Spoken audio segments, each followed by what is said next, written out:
ಸ್ನೇಹಿತರೆ ನಮಸ್ತೆ. ನಾಡುನುಡಿ ಯೂಟ್ಯೂಬ್ ಚಾನಲ್ಗೆ ನಿಮಗೆಲ್ಲ ಸ್ವಾಗತ. ಸ್ನೇಹಿತರೆ, ಕಳೆದ 6 ತಿಂಗಳಿಂದ ಒಂದೇ ಕಂಪನಿಯಲ್ಲಿ ಕೆಲಸವನ್ನು ಮಾಡುತ್ತಿರುವ ಎಲ್ಲ ನೌಕರರಿಗೆ ಕೇಂದ್ರ ಸರ್ಕಾರ ಈಗ ಗುಡ್ ನ್ಯೂಸ್ ಅನ್ನು ಕೊಟ್ಟಿದೆ. ಯಾವುದೇ ಖಾಸಗಿ ಕಂಪನಿಯಲ್ಲಿ ಕೆಲಸವನ್ನು ಮಾಡುತ್ತಿರುವವರಿಗಾಗಿ ಕೇಂದ್ರದ ನರೇಂದ್ರ ಮೋದಿ ಸರ್ಕಾರ ಈಗ ಹೊಸ ಯೋಜನೆಯನ್ನು ದೇಶಾದ್ಯಂತ ಜಾರಿಗೆ ತಂದಿದೆ. ಕಳೆದ 6 ತಿಂಗಳಿಂದ ಒಂದೇ ಕಂಪನಿಯಲ್ಲಿ ಕೆಲಸವನ್ನು ಮಾಡುತ್ತಿರುವವರು ಈ ಯೋಜನೆಯ ಸಂಪೂರ್ಣ ಲಾಭವನ್ನು ಪಡೆದುಕೊಳ್ಳಬಹುದು. ಹಾಗಾದರೆ ಖಾಸಗಿ ಕಂಪನಿಯಲ್ಲಿ ಕೆಲಸವನ್ನು ಮಾಡುತ್ತಿರುವ ಸರ್ಕಾರಿ ನೌಕರರಿಗೆ ಕೇಂದ್ರ ಸರ್ಕಾರ ನೀಡಿರುವ ಗುಡ್ ನ್ಯೂಸ್ ಏನು ಅನ್ನೋದರ ಬಗ್ಗೆ ಸಂಪೂರ್ಣ ಮಾಹಿತಿಯನ್ನು ಈ ವಿಡಿಯೋದಲ್ಲಿ ನಾವು ನಿಮಗೆ ತಿಳಿಸಿಕೊಡ್ತೀವಿ. ವಿಡಿಯೋ ತುಂಬ ಇನ್ಫಾರ್ಮೇಟಿವ್ ಆಗಿದೆ, ಎಲ್ಲೂ ಸ್ಕಿಪ್ ಮಾಡದೆ ನೋಡಿ. ಹಾಗೂ ಈ ಮಾಹಿತಿಯನ್ನು ಪ್ರತಿಯೊಬ್ಬ ನೌಕರರಿಗೆ ಶೇರ್ ಮಾಡಿ.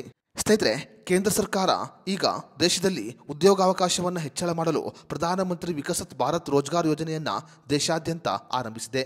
ಕೇಂದ್ರ ಸರ್ಕಾರದ ಈ ಯೋಜನೆ ಅಡಿಯಲ್ಲಿ ಇದೇ ಮೊದಲ ಬಾರಿಗೆ ಕೆಲಸಕ್ಕೆ ಸೇರುವವರ ಖಾತೆಗೆ ನೇರವಾಗಿ 15,000 ರೂಪಾಯಿ ಹಣವನ್ನು ಜಮಾ ಮಾಡಲಾಗುತ್ತೆ.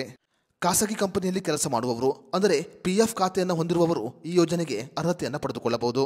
ಸ್ನೇಹಿತರೆ, PF ಖಾತೆಯನ್ನು ಹೊಂದಿರುವವರು ಪ್ರತ್ಯೇಕವಾಗಿ ಈ ಯೋಜನೆಗೆ ಅರ್ಜಿ ಸಲ್ಲಿಸುವ ಅಗತ್ಯವಿಲ್ಲ.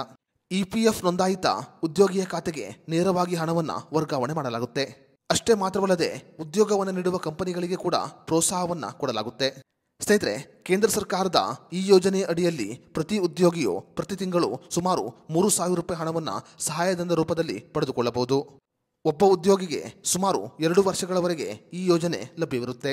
ಯುವಕರಿಗೆ ಹೊಸ ಉದ್ಯೋಗಾವಕಾಶವನ್ನು ಸೃಷ್ಟಿಸುವುದು ಹಾಗೂ ಖಾಸಗಿ ವಲಯದಲ್ಲಿ ಉದ್ಯೋಗವನ್ನು ವೃದ್ಧಿಸುವುದು ಈ ಯೋಜನೆಯ ಪ್ರಮುಖವಾದ ಉದ್ದೇಶವಾಗಿದೆ. ಒಂದು ತಿಂಗಳಿಗೆ 1 ಲಕ್ಷ ರೂಪಾಯಿಗಿಂತ ಕಡಿಮೆ ವೇತನವನ್ನು ಪಡೆದುಕೊಳ್ಳುವವರು ಮಾತ್ರ ಈ ಯೋಜನೆಗೆ ಅರ್ಹತೆಯನ್ನು ಪಡೆದುಕೊಳ್ಳುತ್ತಾರೆ.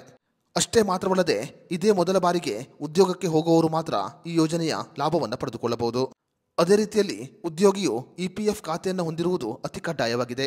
ಅಷ್ಟೇ ಮಾತ್ರವಲ್ಲದೆ ಕನಿಷ್ಠ 6 ತಿಂಗಳು ಒಂದೇ ಸಂಸ್ಥೆಯಲ್ಲಿ ಕೆಲಸವನ್ನು ಮಾಡಬೇಕು. ಈ ನಿಯಮವನ್ನು ಪಾಲನೆ ಮಾಡಿದರೆ ಒಬ್ಬ ಉದ್ಯೋಗಿಯು ಕನಿಷ್ಠ 15,000 ರೂಪಾಯಿವರೆಗೆ ಕೇಂದ್ರ ಸರ್ಕಾರದಿಂದ ಸಹಾಯಧನವನ್ನು ಪಡೆದುಕೊಳ್ಳಬಹುದು. ಸ್ನೇಹಿತರೆ, ಕೇಂದ್ರ ಸರ್ಕಾರದ ಈ ಯೋಜನೆಯ ಬಗ್ಗೆ ನಿಮ್ಮ ಅನಿಸಿಕೆ ಅಭಿಪ್ರಾಯವನ್ನು ನಮಗೆ ಕಮೆಂಟ್ ಬಾಕ್ಸ್ನಲ್ಲಿ ತಿಳಿಸಿ. ಹಾಗೂ ಈ ಮಾಹಿತಿಯನ್ನು ಪ್ರತಿಯೊಬ್ಬ ಉದ್ಯೋಗಿಗೆ ಶೇರ್ ಮಾಡಿ.